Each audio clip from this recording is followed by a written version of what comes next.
대한민국 인구의 90%는 도시에 삽니다. 당신이 사는 도시는 어떤 모습인가요? 사람에게도 비좁은 공간, 아스팔트를 비집고 풀 한 포기가 자랐습니다. 회색빛 도시에서 초록빛 자연을 발견하는 건 꿈 같은 일일까요?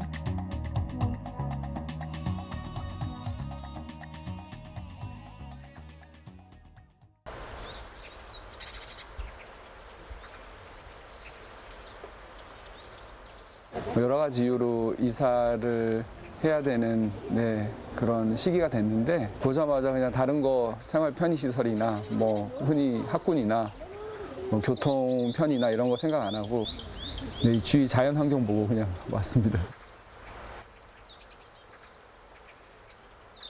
제가 20년 전에 이제 캐나다에 가서 한 10년 가까이 살았는데, 공원이나 호수나 산이나 이렇게 끼고 있으면 집이 되게 비싸요.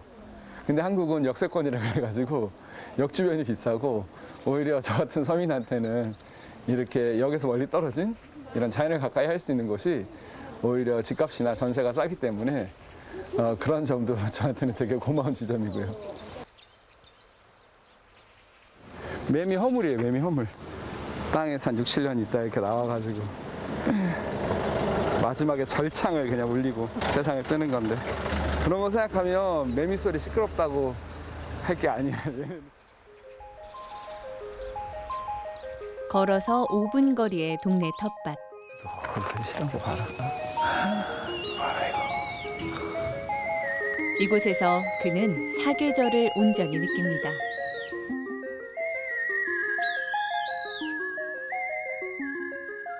하지만 그가 늘 자연 가까이에 살았던 건 아닙니다. 이전에 살던 동네를 찾은 박총 씨.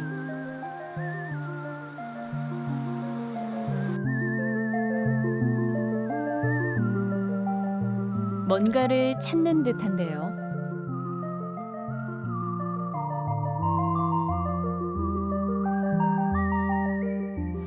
여기 나팔꽃이 되게, 이거는 제가 예전에 심어둔 게 확실해요. 여기 제가 나팔꽃이 묻어놨거든요. 다른 데서 건져가지고 묻어놨는데 이렇게 자랐네요. 이거는 단년생이니까 매년 자라고 겨울 되면 죽는데, 여기는 이제 거의 열매가 익었죠. 여기 보면 여기 보세요. 여기는 이제 거의 익어가지고 씨앗이 이렇게 나오잖아요. 그래서 얘네들을 다른 데다 심으면 원체 생명력이 강해서 막 이렇게 타고 올라가니까 어디 심어도 잘 자라는 그런 식물이에요. 3년 전 뿌린 씨앗 한 톨이 나팔꽃과 분꽃으로 풍성한 화단이 돼 그를 반깁니다.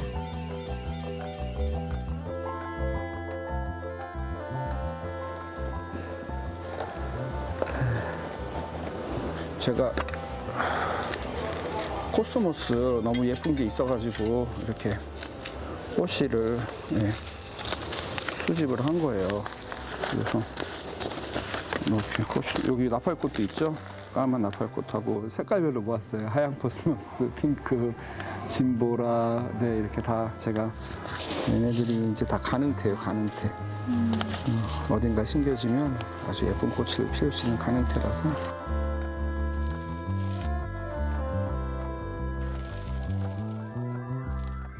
가능성들이 한 톨 한 톨 뿌려집니다. 이듬해 봄, 씨앗들의 변신이 기다려집니다. 어디 가다가 이 동네는 녹지가 너무 없구나 그러면은, 근데 뭔가 이렇게 남는 땅이 있거나 굴러다니는 빈 화분, 방씨가 되는 게 있으면 거기다 심고, 그렇게 시간 나는 대로, 틈 나는 대로 제 생업하고 저에게 주어진 삶을 살아가면서 그렇게 조금씩 재미난 어떤 생태적, 친환경적 공작이라 해야 되나요? 그런 작당 비슷한 걸 하게 됐죠.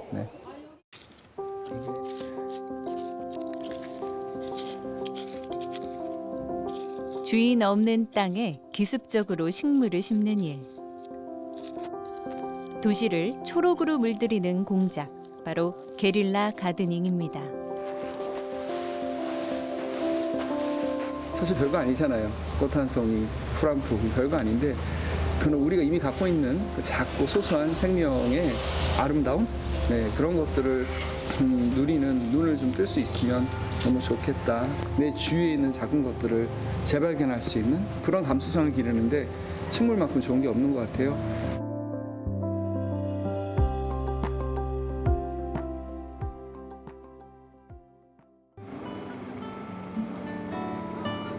이게 야생화 종류라서 월등도 되고, 그치? 네, 예쁘더라고. 이렇게 꽃무늬가 많아가지고 한참 피겠다. 지금 핑크색이랑 저쪽 보라색이랑 좀 풍성한 걸로 가져가 볼까? 네네. 네. 백일홍도 저게 계속 피고 노지 활동도 잘 되더라고. 네, 색이 선명해서 이렇게 심어놓으면 눈에 잘 띌 것 같아요. 이게 진짜 예쁘지? 네, 주택가에도 이렇게 해놓으면 꽂아놓으면 심어놓으면 크게 키운 거 봤거든요. 그래서 이게 좋을 것 같아. 거기가 좀 척박해가지고. 네, 요거 하고 요거 아까 좋을 것 같아. 큰 거 했으니까 여기 소금으로 해서 색색이 여기 작은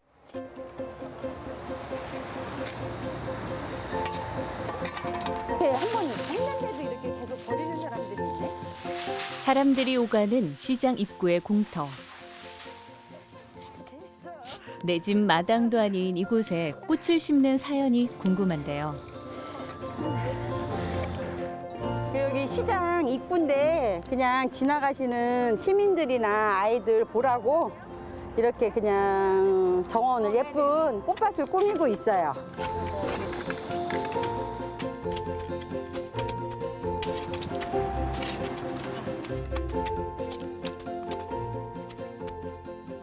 전에는 왜 쓰레기 종량제 봉투에 싸지도 않은 그냥 일반 쓰레기 막 검정 봉투에 그런 쓰레기를 그쪽으로 다 모아놓고 이랬었는데 지금은 일단 그런 쓰레기는 없어요. 식물을 사랑하는 마음을 나누고 싶어 6년째 이어온 게릴라 가드닝. 여기엔 꼭 지켜온 원칙이 있다는데요. 이게 지속적인 유지가 되지 않다 보니까 그게 약간 좀 걱정이 돼서 저희도 게릴라 가드닝 장소를 찾을 때 누군가 좀 보살펴 줄 수 있는, 그래야지 이제 꽃 입장에서도 올해도 내년에도 지속될 수 있으니까 그런 부분을 좀 많이 고려하고 있습니다.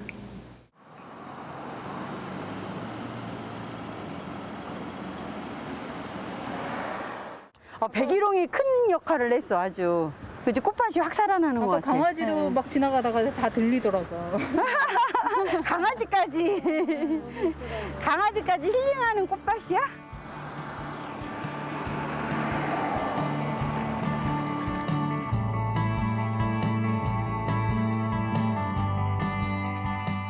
도시의 사람들에게 식물은 쉼과 위안을 줍니다.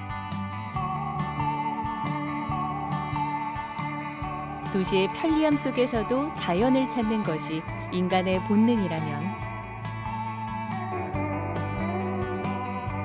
식물에게 도시는 어떤 공간일까요? 우리 곁에는 어떤 식물들이 살고 있을까요?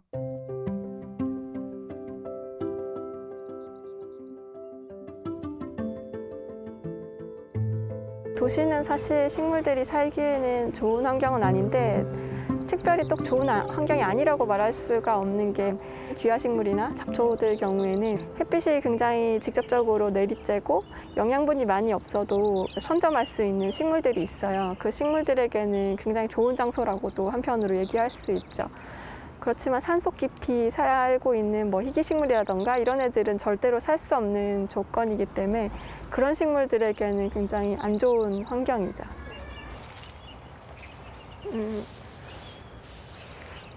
여기 보시면 망초가 있는데요. 이름에서도 알 수 있듯이 그 대한제국이 망했을 때 들어온 식물이라고 해서 망초라는 이름을 가지게 되었고요. 아마도 그 다른 아메리카 쪽에서 넘어왔는데 그때 개항을 했기 때문에 정말 다양한 외국 식물들이 한국에 들어와서 침략종이 됐고 그 중에서 이제 한국의 어떤 기후나 그런 것들을 견딜 수 있는 식물들은 귀화식물로 완전히 자리 잡게 됐는데 망초가 그 귀화식물로는 잘 자리 잡은 식물입니다. 지금은 그 씨앗들이 굉장히 많이 맺혀 있습니다.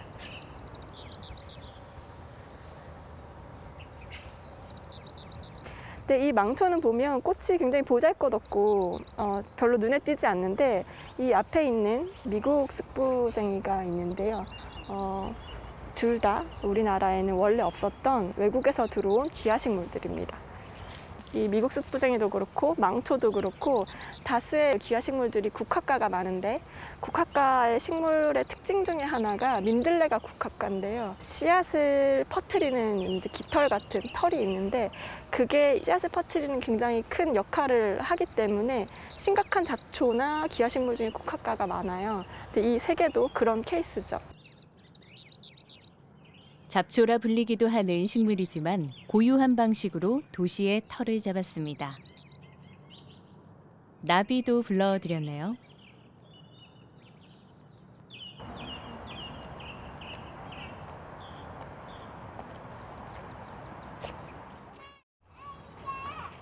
담쟁이 덩굴이고요. 도심의 녹화 사업에서 많이 쓰였던 식물인데 이런 도심은 표면이 매끈한 곳이 많기 때문에 그곳을 덮기 위해서 고민을 하다가 많이 이제 심게 됐습니다. 담쟁이 덩굴은 그 개구리 빨판 같은 어떤 구조가 있기 때문에 좀 더 성공적으로 도심에서 정착한 식물입니다.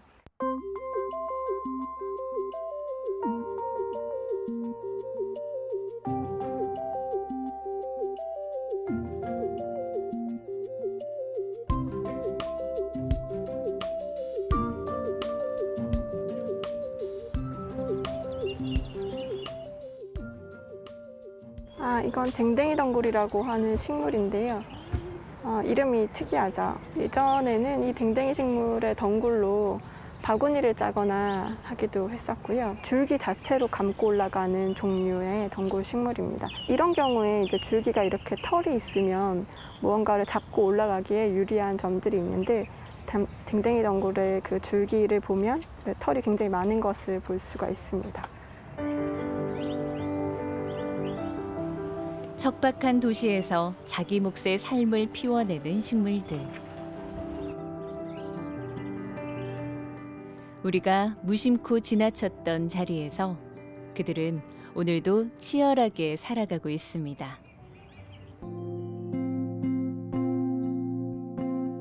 식물학자인 신혜우 박사는 세밀화가이기도 합니다.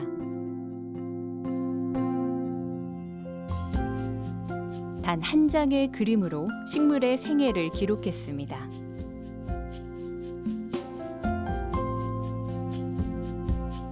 덩굴 줄기의 털 한 올, 씨앗의 독특한 모양, 계절에 따른 변화까지 담아냅니다.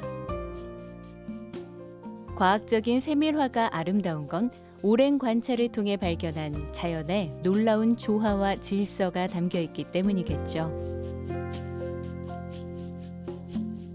그림은 이거를 공부한 사람이 아주 긴 문헌조사와 생태조사를 통해서 그 지식을 다시 풀어가지고 이걸 공부하거나 그림을 보는 이들이 식물을 이해하기 쉽게 다시 풀어서 그린 거라서 일종의 논문하고 비슷하다고 생각하시면 될 것 같아요. 정교하게 그려지는 세밀화이기에 한 작품을 완성하는 데 1년 이상의 시간이 걸리기도 합니다. 아까 봤던 미국 쓱부쟁이 꽃 두 종류를 그리고 있어요. 네. 미국 쓱부쟁이 경우는 안쪽에 있는 꽃하고 바깥쪽에 있는 꽃이 다르게 생긴 꽃이에요. 그래서 꽃잎처럼 보이는 요거 하나를 뜯으면 요게 하나 꽃이거든요. 그리고 이 노란색도 뽑으면 따로따로 꽃이에요. 그래서 이거를 꽃 한 송이가 아니라 꽃다발이라고 얘기할 수 있는데 그게 국화과의 특징이거든요. 그래서 이 두 종류의 꽃을 현미경으로 보고 지금 그리고 있는 겁니다.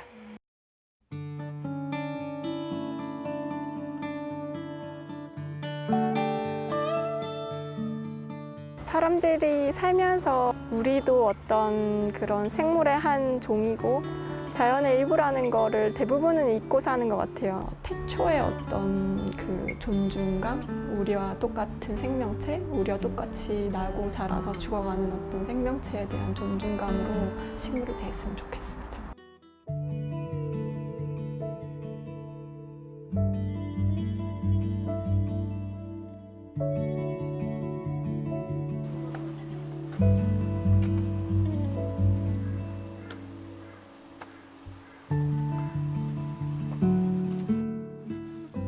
생태 활동가인 최성용 씨. 청주 도심의 한 근린공원을 찾았습니다.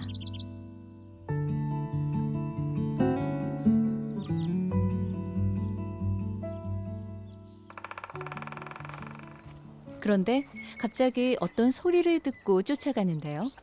간 것 같다. 크기로 봐서는 쇠 딱따구리가 있었던 것 같아요. 여기 보면 나무가 좀 약하잖아요. 이런 약하고 좀 죽은 나무나 이런 것들 안에 이제 곤충들이 많이 살고 그거를 이제 쪼아 먹는 거죠. 예.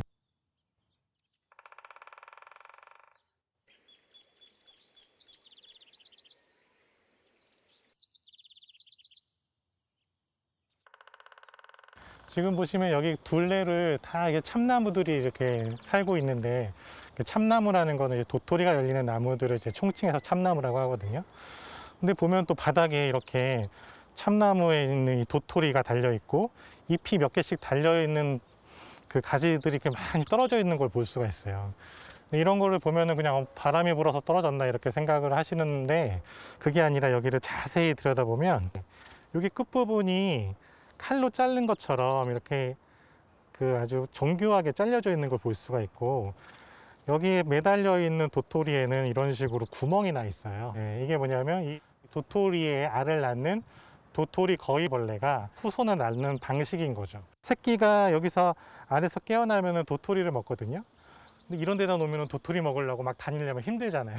그러니까 아예 도토리 안에다가 그 알을 낳는 거고 이걸 떨어뜨리는 이유는 얘네들이 다 자라면은 땅속으로 들어가서 겨울을 나요.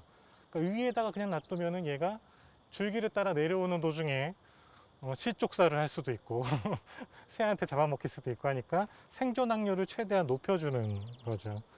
그러니까 이런 식으로 우리 주변에는 그냥 사람만 사는 것 같지만 정말 눈에 잘 보이지도 않는 도토리 거위벌레도 새끼를 어떻게 하면 잘 키울까를 연구해서 이렇게 막 이 톱질까지 해 나가면서 살아가고 있는 이런 양육의 현장이라고 볼 수 있습니다.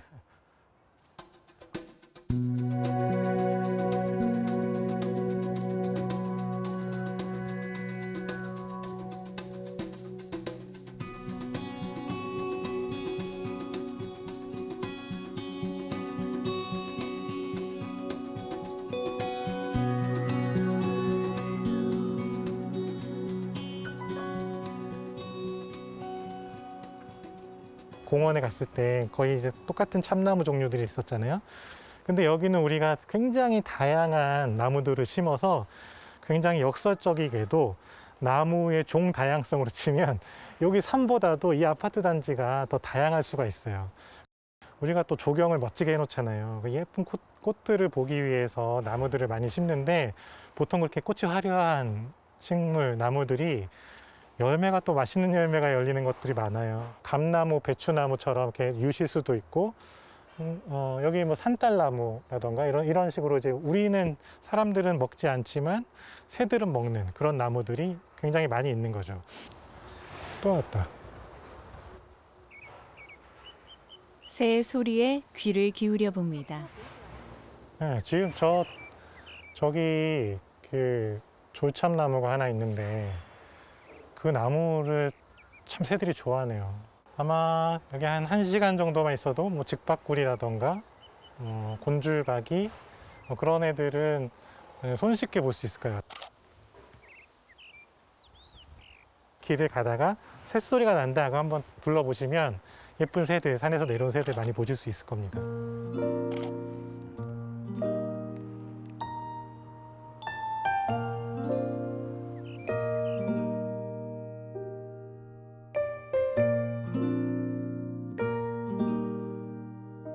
도심 속 아파트 단지에도 이렇게나 다양한 새들이 찾아왔었네요. 생태적인 도시를 만들자라고 하면은 어떻게 할지 조금 애매하잖아요. 그래서 저는 새가 날아오는 도시를 만들면 어떨까? 새가 여기에 몇 마리 살고 있다는 건 그 새들이 먹을 수 있는 그런 열매들도 많다는 얘기고, 또 곤충도 많이 산다는 얘기고, 그렇다면 그 곤충들이 살기 위해서는 또 다른 그 환경들이 존재한다는 거거든요. 진짜 자연 친화적인 환경이 되려면 벌레가 살아야 돼요. 곤충. 우리가 지금처럼 벌레 조금만 나와도 약치고 이렇게 관리하는 거에서는 조금 벗어나서 우리가 허용할 수 있는 곤충의 수준, 이거를 약간은 조금 더 포용적으로 가야 하지 않을까. 우리가 어디를 개발한다고 하면 또 맹꽁이 나오겠네? 막 이런 얘기 하는 경우 있잖아요. 맹꽁이 때문에 그러면 공사 못 하겠네? 왜 그렇게 맹꽁이가 자주 나올까 생각을 해보면, 걔네들이 사는 공간과 우리가 도시로 만들 만한 공간이 겹치기 때문이에요. 그러니까 우리가 좋아하는 모습의 땅을 좋아하는 그런 동식물들이 살아갈 곳이 점점 없어지는 거죠.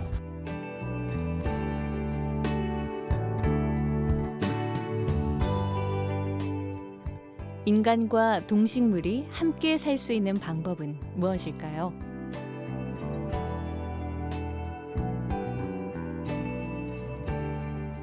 길가의 나무를 관찰하는 일에서부터 그 실마리를 풀어봅니다.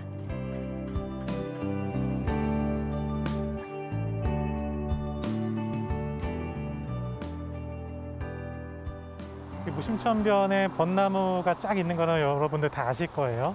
근데 우리는 보통 벚꽃이 폈을 때 그 하얀 벚꽃의 예쁜 모습만 보셨을 텐데, 오늘은 벚나무가 지금 어떻게 살고 있는지도 한번 보면 좋을 것 같아서 와봤어요.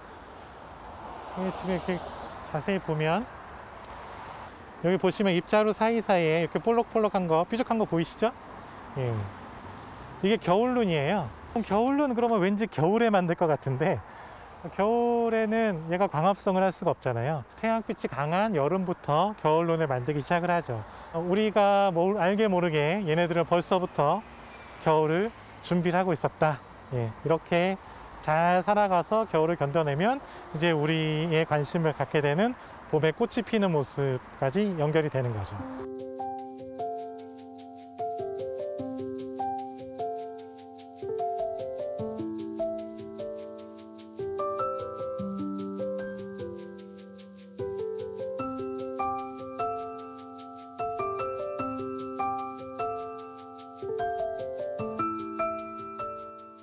예전에는 이 벚나무가 예쁜 꽃이 피었네 정도로 끝나지만 벌써 겨울눈을 만들고 있네. 얘네들은 여름부터 그렇게 겨울을 날려고 준비를 하는구나. 그들이 살아가는 것들을 보게 되는 거죠. 그러면은 이 나무가 대상화된 객체에서 나와 함께 살아가는 동료가 될 수 있는 거죠. 인간의 무관심 속에서도 자연은 분주히 새 계절을 맞습니다.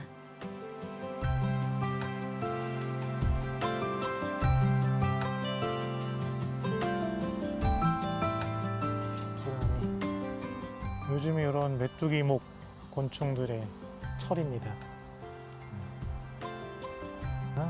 이쁘게 오네.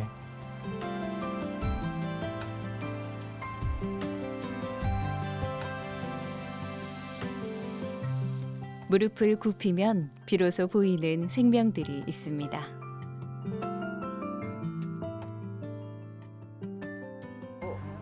아파트 단지하고 조금 또 다른 게, 아파트 단지는 나무는 잘 자라는데 풀은 별로 없었잖아요. 사람들이 그걸 잡초라고 해서 다 없애니까.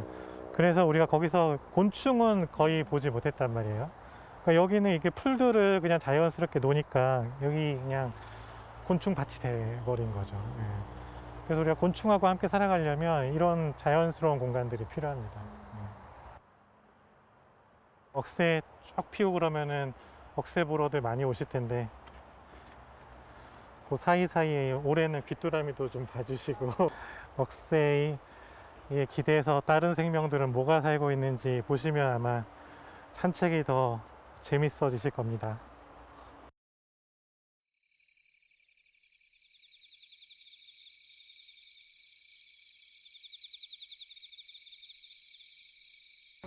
도시랑 생태가 좀 반대되는 개념이라고 생각하세요? 어떠세요?